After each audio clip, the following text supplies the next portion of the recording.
quotation I saw in medical school by Thomas Edison. It said, "The doctor of the future will give no medicine, but instead will interest his patient in the care of the human frame, in diet, and in the cause and prevention of disease."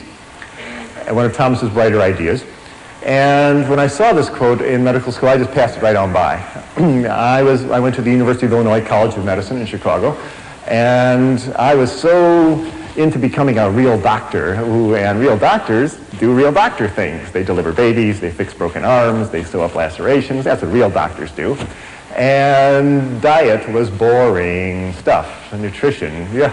You send them down to the dietitian, and they figure out a 2,000 calorie diet, and don't bother me.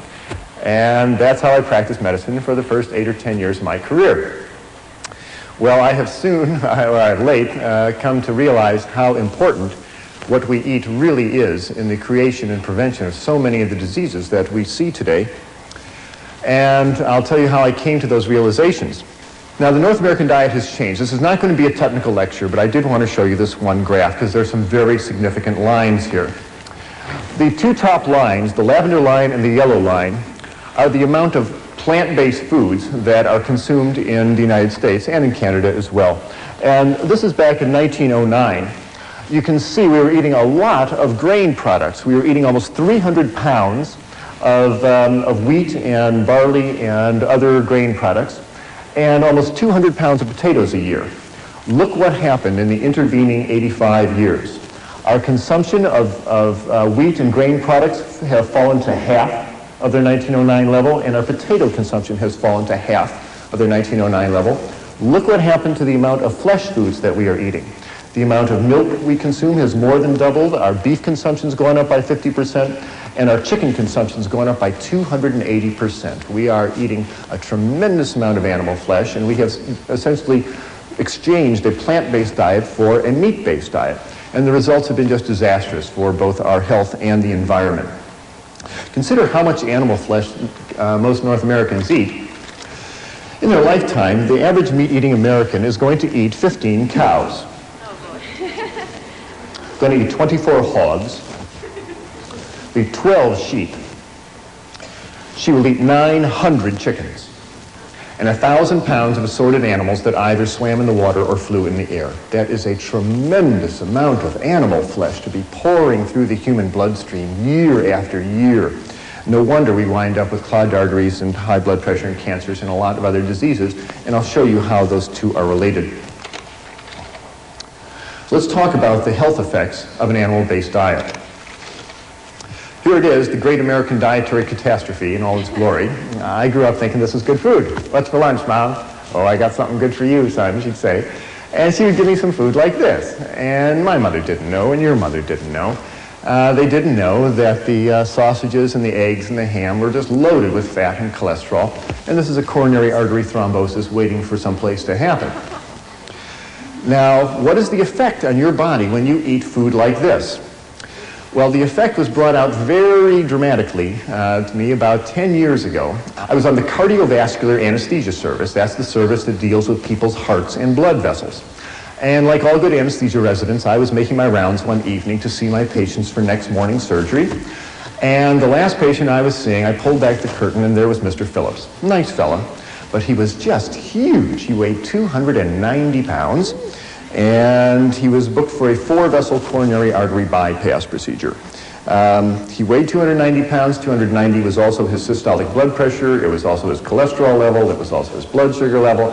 I called him Mr. 290. Nice guy, but really clogged up in his arteries. And because it was late at night, it was too late to call the blood drawing technician up to draw his blood test, I drew his preoperative blood work into a glass tube. And I put it out at the nurse's station, and later I came by to pick up the blood tube and take it down to the laboratory. And when I looked at the tube of blood, I couldn't believe my eyes. When you draw blood into a glass tube and let it sit there for an hour, it separates out into two parts, and the red clot settles to the bottom, and the liquid part of the blood, the serum, rises up to the top. Here you see two tubes of blood, and the tube on the left is normal blood. Here you see the dark red clot. And this golden yellow liquid, this is normal serum. This is what your blood is supposed to look like. But I looked at Mr. Phillips' tube, and it was just shocking. The serum floating in his tube was thick and greasy white. It looked like Elmer's glue. It stuck to the sides of the tube when I shook it. I went back into the room. I said, Mr. Phillips, did you eat before you came to the hospital? He said, yes. I said, what did you have? He said, I had a double cheeseburger and a milkshake. And when he said that, I realized what I was looking at was all the fat in the beef burger, and the butter fat, and the cheese, and the butter fat, and the ice cream, and the butter fat, and the milk had oozed out into his blood and turned his blood fatty. It's a well-known clinical phenomenon. It's called lipemia, and it happens every time you eat a fatty meal. You turn your blood fatty, and your blood stays this way for 4 hours until your liver can clear it out of the bloodstream. If you are like most North Americans and eat bacon and eggs for breakfast and a cheeseburger for lunch and fried chicken for dinner and ice cream for dessert, you're keeping your blood fatty all day. The stuff never clears out of the bloodstream. You keep your blood fatty for 40 years, 50 years, 60 years. What do you think is going to happen to the arteries carrying all that fat? I will show you what happens to the arteries carrying all that fat in a few minutes, but it's a disaster. There's a lot of fat in the North American diet, and it's hidden in most foods. You can see the fat around a T-bone steak, but most of the fat is in the muscle of the animal, and it's hidden in the dairy products. And most of the folks who present food to us don't want us to think about the fat, especially the fast food industry. They really don't want you to think about how much fat is in their burgers and hot dogs, except one chain of fast food restaurants in Los Angeles. There is one burger chain that is very forthright about the reality of the fat content of their diet, and they come right out and tell you clearly on their marquee about the product that they're selling. Now, if you stood outside the exit door of this restaurant or McDonald's or any other fast food restaurant where people are shoveling in their cheeseburgers, if you stood at the exit door with a needle and a syringe in your hand and drew blood on the people walking out the exit door, what you would see is most of the blood would be as fatty as Mr. Phillips' blood tube. Now, they're all in there making the blood fatty. If you ever have a big cheese pizza and a bowl of ice cream afterwards and you feel a little greasy on the inside, it's because you really are. You really go greasy on the inside. Animal fat comes in 3 flavors in the North American diet. It comes in the form of red meat, and the fat is in the meat. It is in the fibers of the animal's muscle, and just trimming off the white fat around the edge of the steak really does not lower the fat and cholesterol content significantly of the meats. So red meat is the #1 source of fat and cholesterol in the North American diet. The second is the yolk of hen's eggs. The egg of a chicken is meant to hatch baby chicks. And the yolk of the hen's egg is one of the most concentrated globs of fat and cholesterol on the planet. It is made to power that baby chicken for 21 days with no other energy. And when you run egg yolks through your bloodstream, you turn your blood fatty, just like Mr. Phillips. And the third source of fat in the North American diet comes from that white fluid that comes out of the udder of a cow. Now, cow's milk is a high-fat fluid exquisitely designed for turning a 65-pound calf into a 400-pound cow in a year. That is what cow's milk is for. Now, whole milk has a butterfat content of 3%. That's the cream that rises up to the top. And you drink a 3% solution of butterfat, you're going to turn your blood fatty, as will a 2 and 1% solution of butterfat. But at the dairy, the butterfat is skimmed off and they concentrate it into huge vats, half the size of this room. And they concentrate the fat to 50, 60, 80, 90% fat. This stuff is so thick you can walk across it. Why do they do that? Well, they do that so you will buy it and eat it. The butterfat is mixed up with air until it hardens into chunks called butter. The butterfat is mixed with sugar and frozen and sold as ice cream. The butterfat is mixed up with cocoa powder and sugar and sold as milk chocolate. Butterfat is mixed up with bacteria and allowed to ferment until it turns into sour cream. A lower fat version is called yogurt. And the butterfat is mixed up with calf's stomach and bacteria and allowed to ferment for about 6 weeks till it hardens into chunks called cheese. These are all forms of butterfat. The folks at the dairy want you to buy the butterfat and eat it. And when you do, you turn your blood fatty. There's absolutely no reason to run butterfat through your bloodstream at any time, and I'm submitting to you that you'll be a lot healthier and happier if you do not. Cow's milk is for baby calves. You have no more need of cow's milk than you need giraffe milk or horse milk or rat milk. Now back to Mr. Phillips. Nice fella, but I was impressed with all the fat in his bloodstream. We took Mr. Phillips down to the operating room, and I gave him 1,000 micrograms of fentanyl and put him to sleep, and the surgeon opened up his chest and opened up his aorta and opened up his coronary arteries. And what the surgeon started pulling out of Mr. Phillips' arteries were great, long, yellow, greasy, sausage-like formations of fat that looked like this. What you're looking at is a plug of material called atherosclerosis. And this is the plug of fat that built up in a man's arteries. The artery was a tube coming out at you from the screen. The artery wall has been cut away, and you're just looking at the fat that built up. It started around the edge of the blood vessel and started moving in on the blood flow channel as the years went by. And the blood flow channel got smaller and smaller and smaller till only this dark red spot was left for the blood flow to come through. And when a clot formed here, it stopped the blood flow completely through that artery. And because it happened in this man's right coronary artery, it stopped the blood flow to his heart and bought him a ticket to the autopsy table. This is the #1 cause of death of people in North America. Every 30 seconds on this continent, Canada included, somebody grabs their chest and falls over with a heart attack. This is animal fat clogging up the arteries. When you send this material down to the pathologist and you ask him to analyze it, the report always comes back the same: saturated fat and cholesterol. It's animal fat. The pathology report never, ever, ever contains the words remnants of broccoli, rice, and tofu. It's animal fat. The good news is when you stop running animal fat through your bloodstream, this stuff melts away. This stuff will come off the artery walls, and arteries can open up.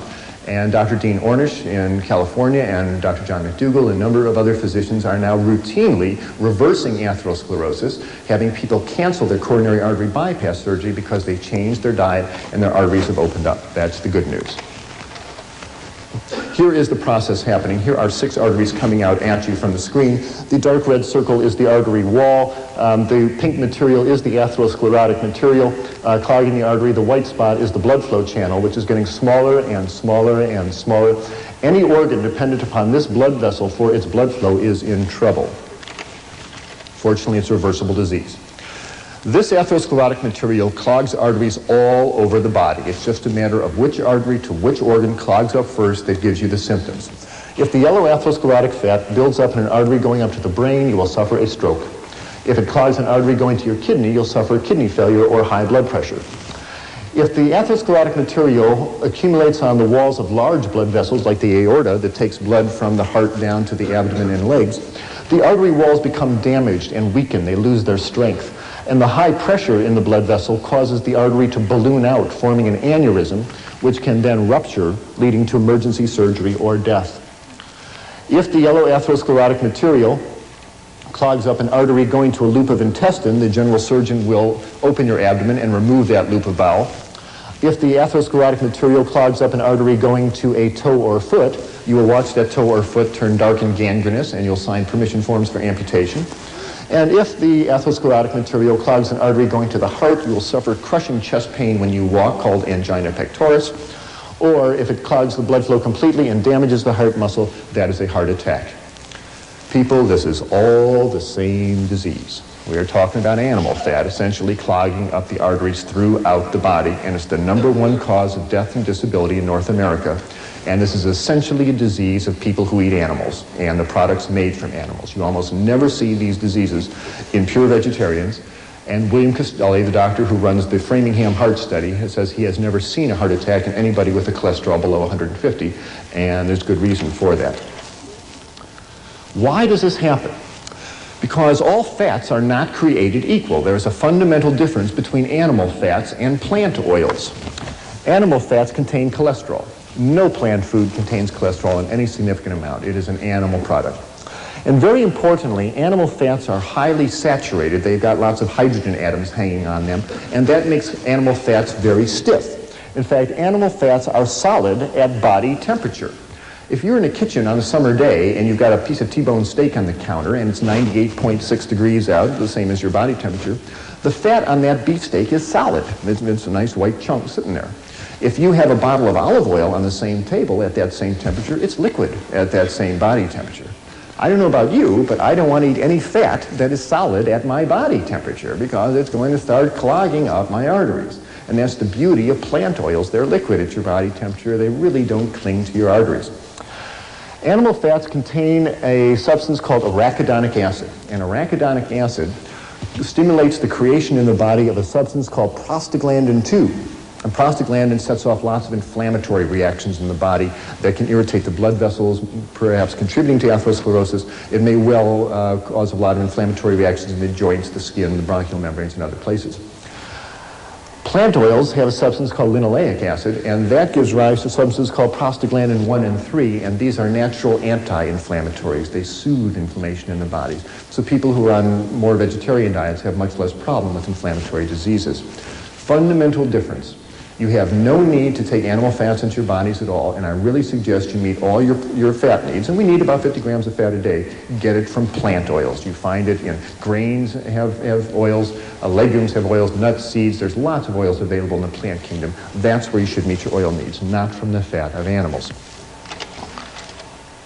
The other thing about fats is make you fat. Animal fats stick to you.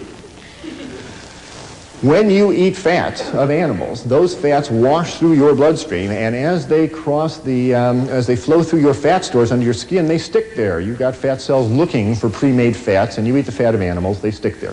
What you see hanging on this man's abdomen really isn't even his fat.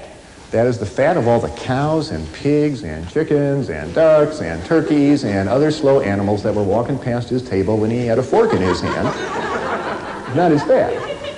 The good news is, if he changes his diet and starts eating rice and vegetables and good plant-based foods, this stuff melts away, and people get leaner. It certainly happened to me. Remember the old nursery rhyme of Jack Sprat, who could eat no fat, his wife could eat no lean? You always see Jack portrayed as a lean fella because he ate no animal fats. Mrs. Sprat's always seen sitting down. She has a hard time getting up. Her knees hurt her, her blood pressure goes up, her diabetes gets out of control, so she's usually sitting down. The lesson of Jack Sprat was certainly not lost on me, because back in the operating room in Vancouver, here I was, and now I'm the anesthetist, and I'm standing at the head of the table looking down into the surgical wound, and I'm seeing all this fat in these people's arteries. And I did most of my growing up on a dairy farm in Wisconsin. I've been milking cows since I was 6 and driving tractors since I was 8. And not only was Mr. Phillips eating all these animals, but so was Dr. Clapper. And I was eating cheese and chickens and various other slow animals, and I was getting concerned. Not only should my patients not run all that fat through their bloodstream, but this old doc shouldn't either. So I said to myself, if you don't have to run all this fat through your bloodstream, must you? What is the nutrients in meats and dairy products that if you don't eat them, you're going to be deficient of? So I opened up my books on biochemistry and physiology and nutrition, and guess what I found? There is absolutely no nutrient, no protein, no vitamin, no mineral, no nothing found in meats and dairy products that you cannot obtain on a plant-based foods. Consider the biggest animals on the planet, elephants and buffaloes and giraffes. These are vegetarian animals. They grow to thousands of pounds of muscle and bone without ever eating cheeseburgers and pepperoni pizzas. We can do the same. We can certainly build our 140 pounds or whatever it is you need to build in your body. The human body has absolutely no nutritional requirements for animal flesh. If you open up Harrison's textbook of internal medicine, you will find no disease listed acute cow flesh deficiency. And there is no chronic chicken flesh deficiency. There is no such disease because we have no need for these substances whatsoever. Animal fats, they clog you up and they make you fat. 2 good reasons not to eat them. Here's a couple of more. It seems to be fairly clear as study after study comes out that if you are eating large amounts of fats in your diet, you are significantly raising your risk for cancer. If you are a woman eating a lot of fat in your diet, and that's talking about the hidden fat in cheeses and meats, etc., you increase your risk of cancer of the breast. Here are some countries that are compared by how much fat is eaten versus how many women die of breast cancer. And you can see that the Americans and the Dutch, with their big dairy industries, lead the way in not only fat consumption, they lead the way in breast cancer deaths. Thailand is a Buddhist country. They eat very little meats and dairy products, and breast cancers are so rare there, if you find a case of it, you report it at grand rounds. This seems to be a disease of diet, of a high-fat diet. If I were a woman with breasts and I wanted to decrease my chances of getting breast cancer, I would get the fat out of my diet. And that includes excessive amounts of vegetable oil. You need a little bit of vegetable oil, but you don't want to slather 2 cups of corn oil over your spaghetti for any reason. Men are not spared the ravages of a high-fat diet either, because when a man eats lots of animal fats, those fats are turned into male hormones called androgens. And androgens stimulate the prostate gland to get big. In our society, when a man reaches 60 or 70 and his prostate gland gets big, his doctor puts his arm around the patient and says, well, George, that's just part of getting old. Your prostate gland's getting big. No, it's not. That's 70 years of running androgen through that prostate gland. No wonder that gland gets big, and prostate cancer is the #1 killer of men. And if you compare countries of the world versus how much fat is eaten and how much men die of prostate cancer, sorts out just the same way. The more fat that is eaten in a country, the more the men die of prostate cancer. And again, it's a very rare disease in Thailand, where people eat rice and vegetables and traditional foods. So, animal fats. They clog you up, they make you fat, and they increase your risk for a number of types of cancers. There's 3 good reasons not to eat animal fats, and as I said, there's absolutely no reason to eat them ever. Now, I'm describing problems with eating animal flesh. They have too much fat, and that includes chicken and fish. Fish has a tremendous amount of fat and cholesterol in it, and chicken flesh is very fatty food. If you ever watch your mother make chicken soup, you ever see all that fat that rises up to the top there? Don't kid yourself that chicken is lean meat. It is not. There's just as much fat and cholesterol in chicken as there is in beef. Animal muscle is animal muscle, and when you eat it, it raises the level of fat in your blood, and you do not need it. There's another problem with eating animal flesh. It has too much protein. Now, when I was in medical school, I never heard the words too much protein. I thought the more protein, the better. Put them on a high-protein diet and make them strong. Tain't so. You better believe there's such a thing called too much protein, and most North Americans suffer from it. First of all, what is protein? Protein is the building block material that you use to make the hard structures of your body. Your fingernails are made of protein, your hair is made of protein, your bones are made of protein. It's the brick of our bodies, a solid substance. Now, you don't need very much protein during the day. You only need about 30 grams of protein a day. That's the weight of 10 pennies, okay? Imagine 10 pennies in your hand, that's how much protein you need. But look how much protein the typical North American consumes. On a typical North American eating day, a typical American who has bacon and eggs for breakfast and a glass of milk, who has a cheeseburger and milkshake lunch, and has a beefsteak dinner with a glass of milk and some ice cream for dessert, is clipping along at 150 grams of protein. That is a 5-day supply of protein. That is too much protein. Why? Because your body can't store protein. You can store fat, you can store carbohydrates, you can't store protein. So what happens?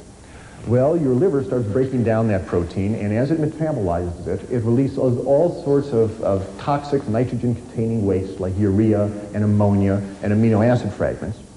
And these have a detrimental effect on the body, because as all these amino acid wastes go through your kidneys, it makes you lose calcium out of your urine. Why does that happen? Because there's fundamental differences between animal protein and plant protein. And I'm talking about the protein in meats and dairy products.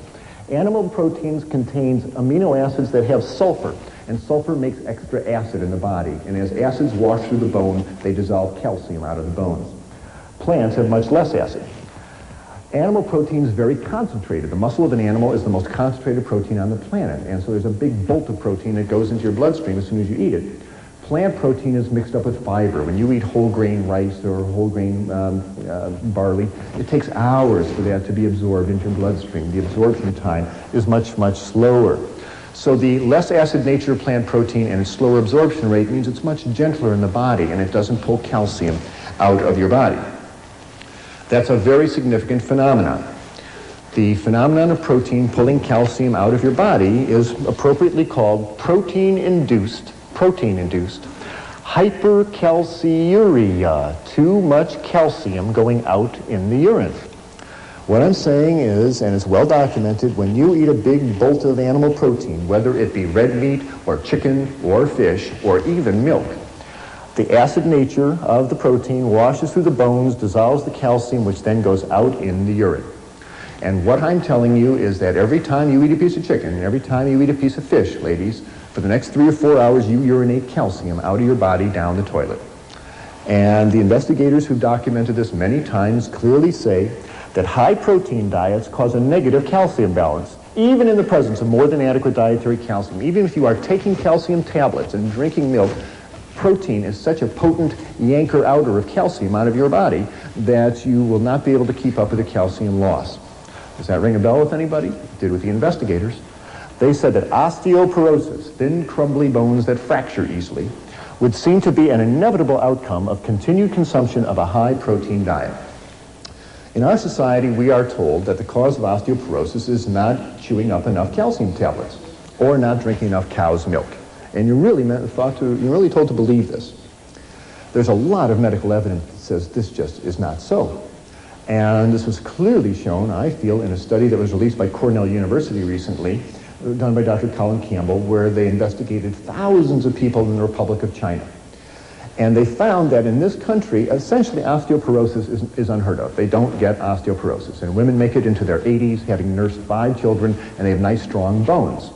And yet here is a country that consumes essentially no dairy products. The milk isn't available, the cows aren't available, the refrigeration isn't available. They get all their calcium out of grains and greens and fruits and vegetables, and they don't get osteoporosis because they are eating grains and vegetables, and it doesn't make them urinate out their calcium. But it's been clearly shown as the Chinese folks move to the cities, get more affluent, and start eating more meat in their diet, they start losing calcium, and then the osteoporosis appears. It's really becoming apparent that osteoporosis seems to be not so much a disease of calcium deficiency, it's a disease of protein excess. You see osteoporosis in the countries that consume the most protein. In the United States, in Scandinavia, in Europe, and in Australia. That's where you see osteoporosis. You don't see it in China, you don't see it in rural South America, you don't see it in rural Asia, where people are eating grains and vegetables.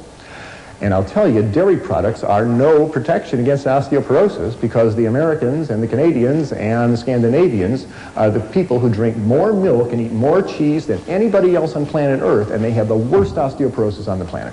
And if dairy products protected you from osteoporosis, you wouldn't see it in North America, and you see just the opposite. Because there's so much protein in dairy products that it actually puts you in negative calcium balance, makes you urinate out your calcium, and Dr. Recker's study clearly showed this. They gave women 3 8-ounce glasses of milk a day for a year, and they were still in negative calcium balance because there's so much protein in milk. Don't rely on dairy products for your calcium. Get it out of grains and greens and fruits and vegetables, but most important, hold on to your calcium by getting all that chicken and fish flesh out of your kidneys and out of your body and out of your bones. There's been studies comparing the bone density of vegetarian women versus meat-eating women, and clearly the vegetarian ladies hold on to their calcium better than the meat-eating women because they're not eating all that protein. The third problem with the North American diet, outside of having too much fat and too much protein, is that it has very little fiber in it. Plant fiber are the starches and sugars in plant foods that are not absorbed out of the intestine into the bloodstream. They stay in the intestine. They pass through the intestine. These plant fibers draw water into the intestine. They make for a nice soft fecal material, makes for nice normal bowel function. And very importantly, when meat is eaten, and the meat gets down to the colon, the large intestine, the bacteria in the large intestine break down the meat proteins and the bile acids that the liver secretes to digest them, breaks these substances down into cancer-causing substances, into carcinogens called benzopyrene and nitrosamine. And you smear these cancer-causing substances on the inside of your colon for 50 years, 60 years. What do you think is going to set off in there? President Reagan found out the hard way, as 60,000 North Americans do every year. They opened up his colon and found a big fungating cancer of the colon. This is essentially a disease of meat-eating people. You very rarely see this in vegetarian people because they're not smearing all that meat protein on the inside of their colon. Another good reason to consider eliminating animal products from your diet. You will substantially lower your risk of cancer of the colon. Numerous studies have now shown that. Why does all this happen? Good heavens, what a set of catastrophes to fall on you just because you want a cheeseburger for lunch. That doesn't seem fair, does it? Well, to me it seems pretty logical, because our digestive system simply is not that of a mountain lion. We are not carnivores, no matter how you look at it. In fact, if you compare the digestive system of man to a mountain lion and that of a true herbivore like a horse, you find we are far more like the herbivore than the carnivore. If you look at the mountain lion, you'll see that the jaw joint is an up and down vertical hinge. Jaws of your house cat and mountain lions open up and down like a trapdoor. They cannot chew from side to side if they wanted to because their jaw joint won't permit it. Horses, antelope on the other hand, have nice sliding jaw joints that permit them to chew in a rotary motion, and that works very nicely with their flat grinding molar teeth in the back of their lower jaw, which allows them to grind up grains and greens and grasses. That is exactly the same arrangement that you and I have. We have nice sliding jaw joints and flat grinding molar teeth. The back teeth of your house cat or a mountain lion are overlapping, shearing fangs for tearing flesh. We really don't have carnivorous teeth. The stomach acid of a mountain lion is 20 times more concentrated than that of either a horse or a man, because mountain lions are digesting flesh, which is protein that needs a lot of acid. These animals are digesting carbohydrates that require a lot less acid to digest. And finally, the mark of the intestine is a very key differentiating point. Whoever designed the mountain lion seemed to know again that when meat sits in the colon, it breaks down into carcinogens. And those cats do not want that meat sitting in the bowel for very long. And on a mountain lion, the intestine is 12 feet and out. It's time to move that stuff right out. That's a mark of a carnivore. The herbivores have the opposite situation. Horses and antelopes and gazelles are chewing up plant fiber all day. Their enzymes need a long time to break down all the plant fiber. So it's in the herbivore's interest to have a great long intestine, and herbivores do, and so do we. If you were the size of a horse, your intestines would be 1.5 times the length of a horse's intestine. We have great long herbivorous intestines, not very much acid in the stomach, flat grinding molar teeth, and sliding jaw joints. We are way more designed like an herbivore than a carnivore. Now, I'm not saying we are complete herbivores, and we do have the ability to digest small amounts of meat, I believe, as an emergency ration to get us through times of famine. But if you eat a diet of all meat, like a mountain lion, you'll die. If you eat a diet of all vegetable products, you'll thrive, and that's been shown throughout history.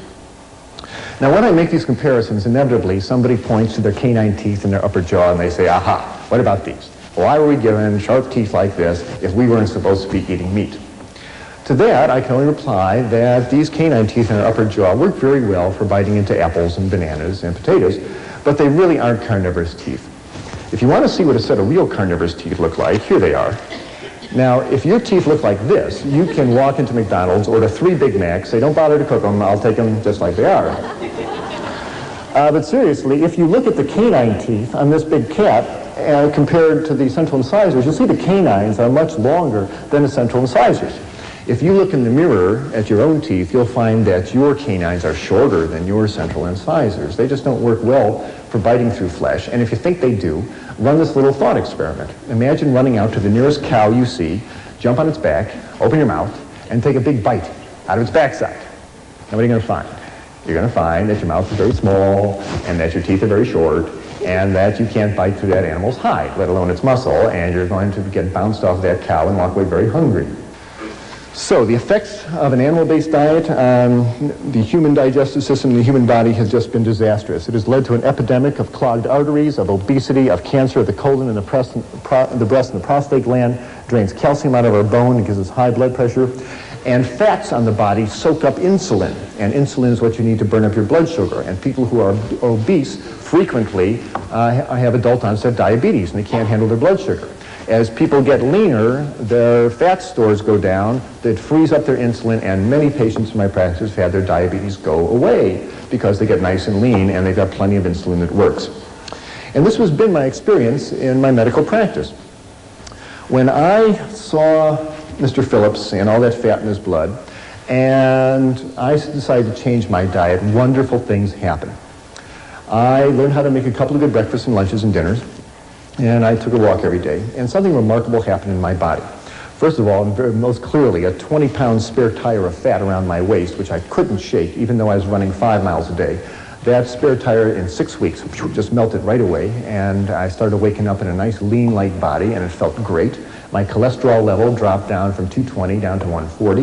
My blood pressure, which had been 150/90, dropped down to 110/70, and it felt wonderful waking up in a nice, lean, light body every day. Well, with that, I knew that there was not only a change in my life, but there was a change in my medical career happening, because there I was learning to be an anesthesiologist, and I was literally spending my day putting people to sleep. And I felt that if I wanted to be a good physician and keep people out of hospitals, it was time to help them wake up. So I had 6 months left in my residency, but I went to the head of anesthesia and said, sir, as much as I enjoy anesthesia, I'm going back to general practice. And I did. And I moved down to Florida, and I opened up a little clinic. But this time I was smart. In the clinic, I put in a little kitchen, because you just can't tell what people not to eat. You got to say, here's what you eat. And I had a vegetarian chef come in, and we showed people twice a week how to cook grains and make salad dressings, and we showed them breakfasts and lunches and dinners. And those people who could eat in that delicious style, and it's delicious, and take a walk every day, noticed the same wonderful changes I did. I'd have them come in the office and step on the scale and get their blood pressure checked. And as the weeks went by, this marvelous downward progression of numbers started showing up on their chart. Their weight would go down by about 2 pounds a week if they were overweight. If they had high blood pressure, the blood pressure would come right on down.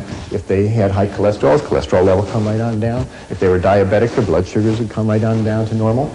And very happily for me, the dosage of powerful medications I had these people on for their high blood pressure and their diabetes, I could lower them right on down, and in fact, many times get them off those medications completely, including those for high blood pressure and diabetes, those pills that people are told they must take for the rest of their life. It's not that hard to get someone off high blood pressure pills. Just get all that fat and sodium, which is found in the meats and the dairy products, out of their diet, and those people's high blood pressure comes down to normal.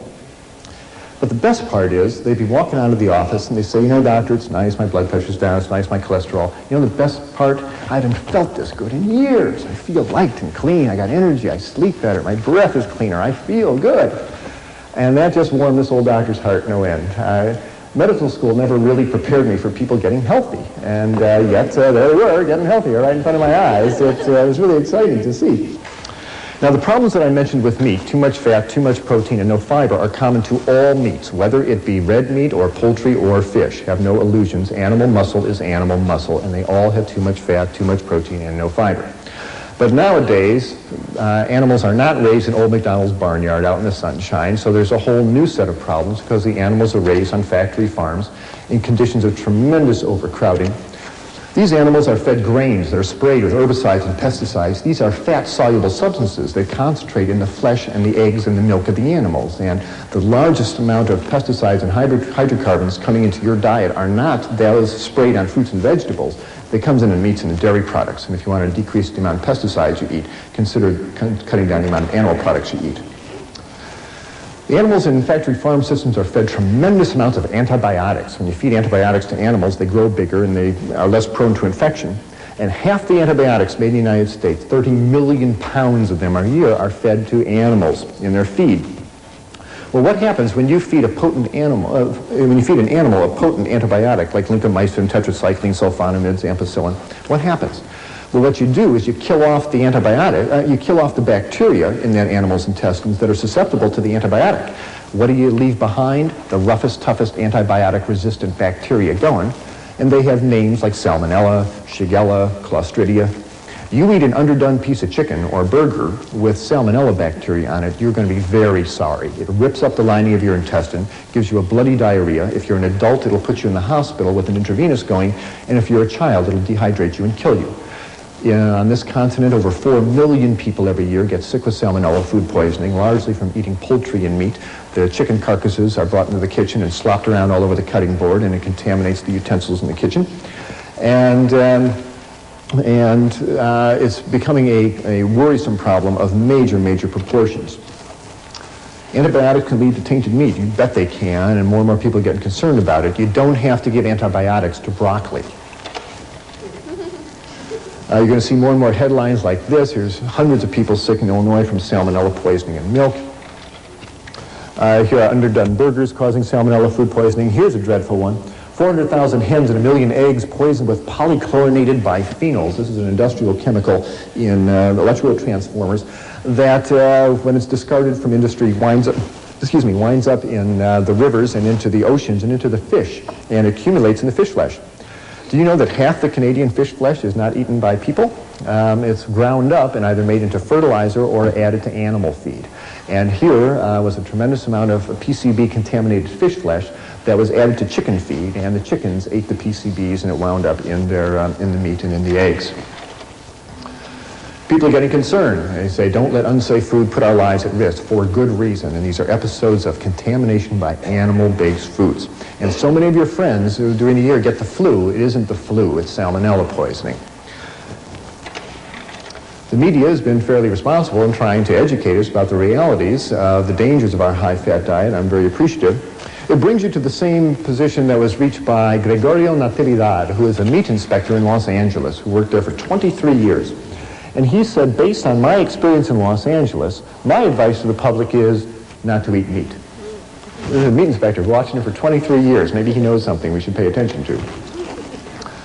Here's another reason why I should consider changing our diet. Our kids are eating a lot of fat, and it is hurting them. Our children in North America are fatter than ever before, and their cholesterol levels are higher than ever before, and we are seeing heart attacks in younger and younger people. Don't kid yourself. A heart attack is not something that falls out of a tree on you at age 50. This stuff builds up in your arteries from childhood. And every year on this continent, 1,000 teenagers suffer strokes. 1,000 teenagers a year suffer a stroke. John McDougall is one of them, by the way. We are seeing fat-related disasters haunt our children. And researchers at Louisiana State University clearly say we should decrease the amount of fat we are feeding our kids. Here's USA Today announcing that study, recommending we lower the fat contents of our children's food. We are working actively to work in the schools to help get fat-free entrees onto the cafeteria line. High blood pressure, nasty disease, and it leads to strokes and heart attacks and kidney failure. Why do people get high blood pressure? Well, one way to view it is to consider the analogy of a garden hose. If you have a garden hose with a certain diameter and you have water flowing through it, there's going to be a certain pressure in that hose. What if you wanted to raise the pressure in the garden hose? Well, there's two ways to do it. One is to make the hose narrower. That will raise the pressure. The other thing to do is put more water through the hose. That'll raise the pressure. Well, that's exactly what happens in our arteries. As we eat the standard North American diet and that fat builds up in the arteries become narrower, and so that raises the pressure.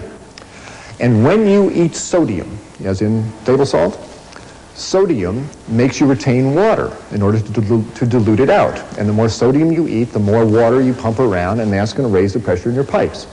Guess where by far most of the sodium is found in the North American diet? In meats and dairy products. Sodium is in the muscle of all animals. All meat has sodium. Chicken, fish, meat, it's in the muscle of the animal. And the second place that sodium is found is in cow's milk. That mother cow wants to give her baby calf lots of sodium because it's expanding its blood vessel as a growing calf should.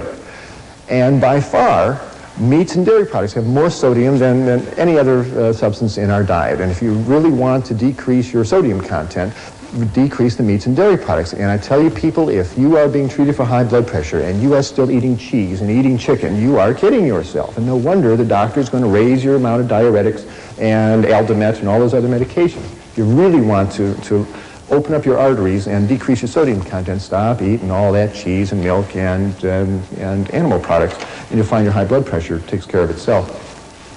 And I don't want to be too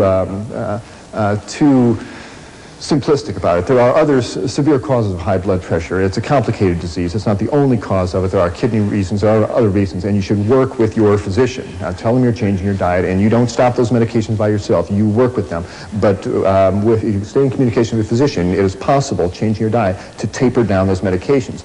And I found numerous times that the doctor better taper down those medications because as people change their diet, reduce the fat and salt, the potent medications we have them on become too strong, and people start passing out when they stand up. It's important that the doctor tapers down the medication. So tell him or her that you're reducing your sodium content and work with them. You'll often be able to get off your medications or at least substantially reduce them. Premenstrual syndrome, PMS. Whoever thought that had anything to do with diet? Certainly does. When a woman eats animal fats, again, that substance prostaglandin 2 is released in her body. And prostaglandin 2 makes the uterus constrict, it makes her retain fluid, it makes her get irritable. Premenstrual syndrome. I can't tell you how many women in my practice, when they've eliminated the meats and dairy products for other reasons, for blood pressure reasons or obesity reasons, a few months later they're walking out of the office and say, you know something, by the way, my PMS went away. My last 3 periods haven't bothered me at all. Isn't that amazing, doctor? No, it's not amazing. The lady stopped running fat through her bloodstream and changed her prostaglandin balance, and her body's a lot happier. These conditions that I'm telling you improve with a vegetarian diet. I'm not trying to say it's a panacea. I think the opposite situation exists. Why do we have all these diseases? I think it's analogous to pulling into a gasoline station with your car, and instead of pulling up to the gas tank and putting a gas pump and putting gasoline in your car, you pull up to the diesel pump and you put diesel fuel in your tank, which is kerosene. Now, kerosene is too oily. And what happens? You drive away and there's black smoke coming out the tailpipe, and there's crud building up on the spark plugs, and the engine runs rough and it stops. And you get towed back into the garage, and the mechanic asks you, what are you burning in for fuel? And you say, well, kerosene. And he says, well, I have an idea. Why don't you try gasoline? and you put gasoline in the car, oh, works great. Oh, the black smoke disappears, the engine hums along, and you think about the mechanic and say, oh, he's so smart. He's not so smart, he just told you to put the proper fuel in the engine and it'll run fine. Similarly with us. Animal fats are too oily, they're too greasy, they stick to us, they clog us up. Your body cells burn carbohydrates. Your Krebs cycle enzymes burn carbohydrates. We burn sugars and starches. That's what you want to run your body on, not animal fats. Which brings us around to the Seibu Lions of the Japanese Professional Baseball League. More and more world-class athletes are realizing that our body cells burn sugars and starches, not fats. And if you are an athlete about to run a marathon or play tennis or basketball, it is just irrational to sit down to a big T-bone steak and load up on fat and protein. That's exactly what you don't want. You want carbohydrates. And training tables around the world are springing up with fruits and pastas before a match, and that's really what athletes should be eating. Seibu Lions finished in last place in their league in 1981. Their coach put them on a vegetarian diet. The next year they came up, beat everybody in the league, and took the league championship 2 years in a row. There are now vegetarian weightlifters, and Andres Colling, Mr. Universe down in California, is a vegetarian. James Donaldson, the big 7'3" in center of the Dallas Mavericks, is a vegetarian. There's marathon runners that are vegetarians, cyclists, tennis players. You don't have to eat a bull to be as strong as one, that's for sure. We need a higher viewing of nutrition altogether. The one that we've been given simply isn't working very well. We need a higher viewing. What is the higher viewing? Well, let's talk about the one that isn't working very well. If you learn nutrition like I did, you learned it off this silly poster that hangs in grammar school walls all over this country, and it essentially says that food comes in 4 groups and 4 groups only. It comes in the milk group, in the meat group, in the fruit and vegetable group, and the grain group. And you better have some of every group every day, or you risk becoming sick, malnourished, or dead. Subtle message, but it's what the kids are given. It's what I grew up with. Maybe it's what you grew up with. People, let's get real about the basic 4 food group scheme. It was not, repeat, not, handed down to Moses on Mount Sinai with the 10 Commandments carved in stone. The basic 4 food group scheme was invented by the United States Department of Agriculture in 1956 to promote the sale of meat and dairy products. What do you really need to run your human body? Nutrition 101. What do you really need? You need 5 things. It has nothing to do with cheeseburgers and milkshakes. The human body has no nutritional requirement for animal flesh, none. And it functions superbly on a balanced, varied diet of plant-based foods. 5 things you require. Protein, water, vitamins, minerals, and energy. That's what you require. You need a little bit of protein, 30 grams a day. It abounds in grains and legumes and fruits and vegetables. It's no problem getting enough protein.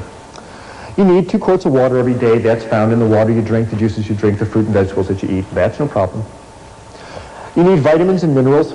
They are found in green and yellow vegetables. Have a nice salad every day, a couple of carrots. You get all the vitamins that you need and all the minerals. We'll talk about vitamin B12 in a minute. Even that comes from plant-based foods. And you need energy to fire your muscles and make your nerves work. But energy is found in the sugars and starches that are found in fruits and vegetables and starches, and oils that are found in whole grains and avocados and vegetable oils. There's plenty of energy available. That's all you need. Protein, water, vitamins, minerals, and energy, and a little bit of fiber to keep the intestines working normally, but that's an automatic if you're eating whole grains and fruits and vegetables. That's all you need to run your human body, and all of these are found in plant-based foods. You never have to eat an animal if you don't want to. Well, where are you going to get your protein? Perennial question posed to vegetarians. The same place that elephants and buffaloes and giraffes get their protein, you get it out of plant-based food. Grains are loaded with protein. In your diet every day, you need 5% of your calories as protein. Grains are 10% protein. So all the breads that you eat, the dinner grains, rice and barley and millet, lots of protein. The pastas that are made from whole grains, lots of protein.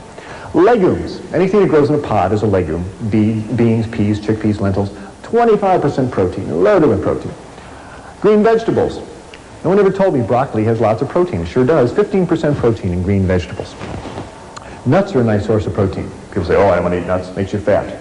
Not if you're not running butter, fat, and cheese and egg yolks through your bloodstream. Have a handful of almonds. It's not going to hurt you, and you can use the calcium and the protein for good advantage. Sprouts are a nice source of protein. So are seeds, sunflower seeds, sesame seeds, pumpkin seeds. Lots of protein available. You cannot consume a calorically adequate 2,000-calorie diet made up of grains and legumes and green vegetables, nuts, sprouts, and seeds without guaranteeing yourself 50 grams of high-grade protein. It's in the plant foods. And you don't have to combine grains with legumes. That whole wives' tale that they're incomplete proteins is a myth. All plant proteins are complete in and of themselves. Grains are complete proteins, beans are complete protein, greens, well, they're all complete. If you want to combine them, that's nice, but have no protein neurosis that if you don't put tofu spread on your whole wheat bread, that is a waste of time. They're all complete proteins all by themselves. And protein from plant foods do not yank the calcium out of your body the way protein from animal foods do. Where are you going to get your calcium? If you're not drinking milk, get your calcium from the same place cows get their calcium. I mean, think about it. Cows don't drink milk. Where do they get the calcium? They get it from green plants. All green plants have calcium in it, and all the broccoli and collards and kale that you eat, nuts have calcium, seeds, grains, calcium's in all plant foods. It's easy to get enough calcium, and again, the important thing is that if you're not eating all this concentrated protein in the chicken and the fish, you'll hold on to your calcium and you'll avoid osteoporosis. By the way, the ethnic group with the worst osteoporosis on the planet are the Eskimos. Who eat all that fish. They wind up urinating out the calcium. They dug up an Eskimo skeleton of a lady who died 500 years ago in the ice. She had terrible osteoporosis. So what in the world do you eat? Good heavens, he's taken fish away from us and cheese away from us. What is there left to eat? Well, I really think we ought to be basing our diet on grains. Here is a cross-section of a kernel of wheat, but all grains, barley, oats, millet, rye, they're all basically built the same way.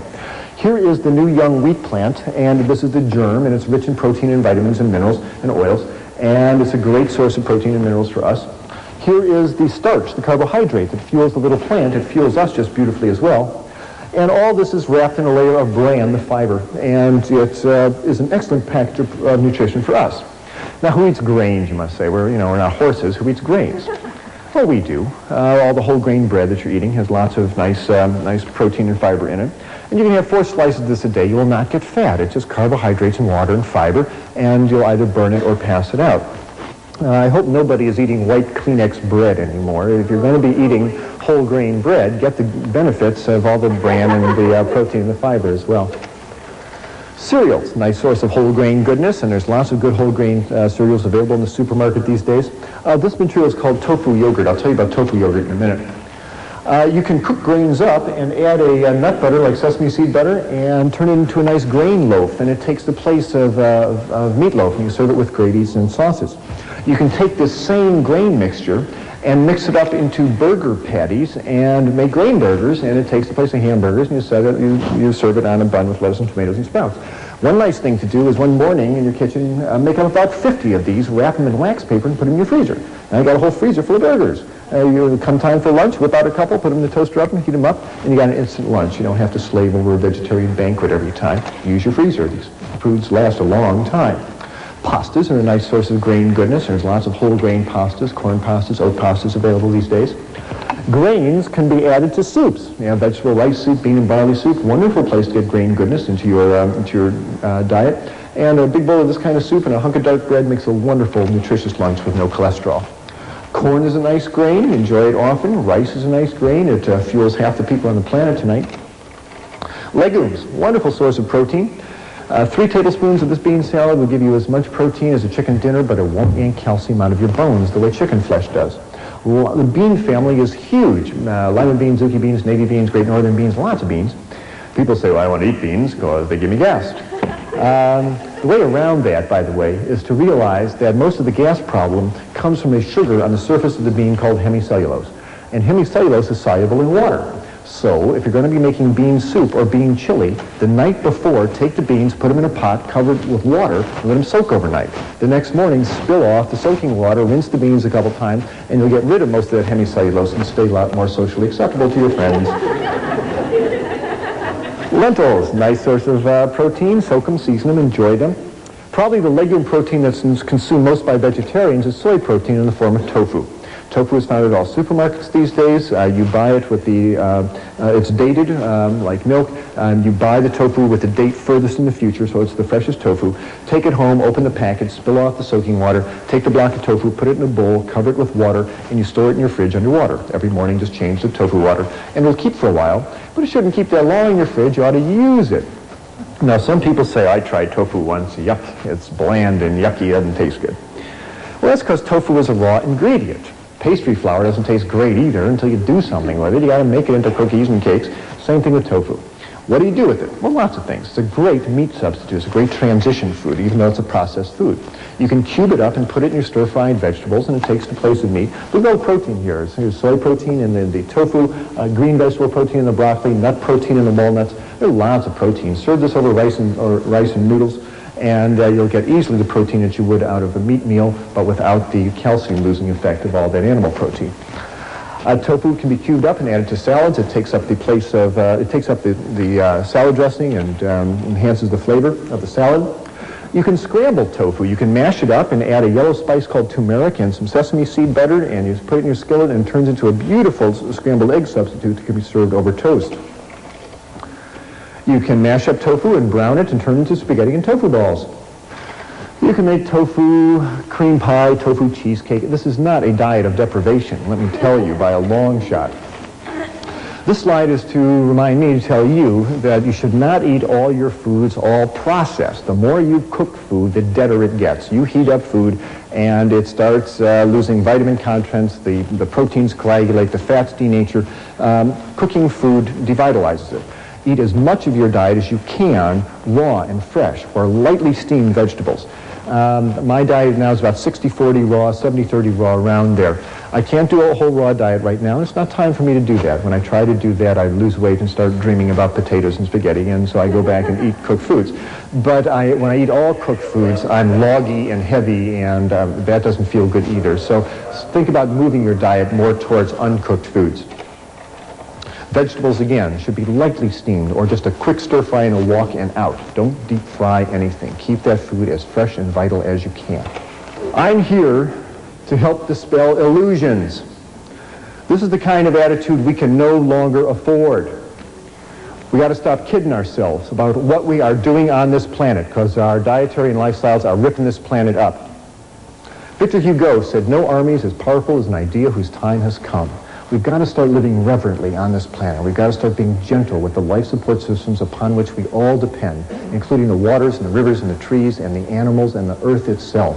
And changing our diet, along with controlling our population and getting clean energy supplies, controlling our diet is absolutely key. You have that power every time you're in the supermarket or the restaurant.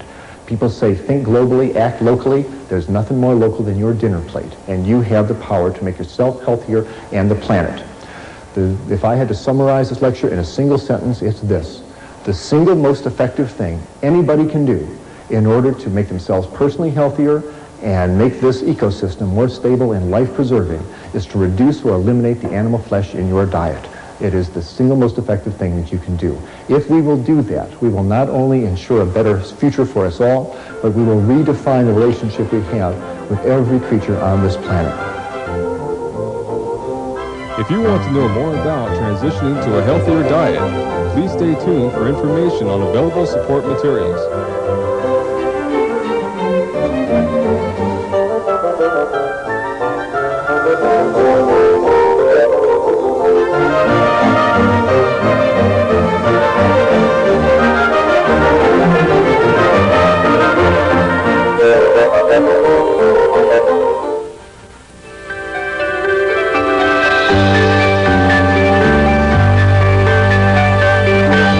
When someone comes to my medical office, I sit down with them and I go through their diet. I find out what they really are eating, and I make those suggestions to help them make wiser food choices. Well, our transition plan is the way that I can come into your home and do that same thing. A Diet for All Reasons is an inspiring multimedia program on transitioning to a health-supporting, zero-cholesterol, low-fat diet. It consists of a 1-hour videotape, a companion recipe book, and a 7-audio cassette tape album known as the Family Health Library. The Spiral-Bound Diet for All Reasons companion recipe book is a collection of over 150 health-supporting, cholesterol-free recipes. These recipes are easy to prepare, low in calories, low in fat, low in sodium, high in fiber, nutritious, and delicious. The recipe book is available for $12 plus an additional $2.50 for shipping and handling.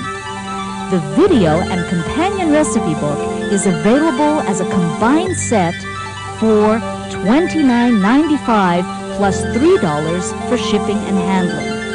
The Family Health Library, with its set of 7 audio cassettes, explains how vital our diet is in preventing and treating a wide range of diseases and common health complaints. The subject titles are Heart Disease, Healthy Arteries, Diabetes and Hypoglycemia, Healthy Pregnancy, Sex and Impotence, Exercise, Arthritis, Cancer, Raising Healthy Children, Stress Management, Osteoporosis, Allergies and Autoimmune Diseases.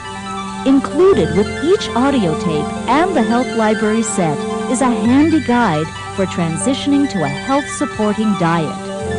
Each individual tape is available for $9.95 plus $1.50 for shipping and handling.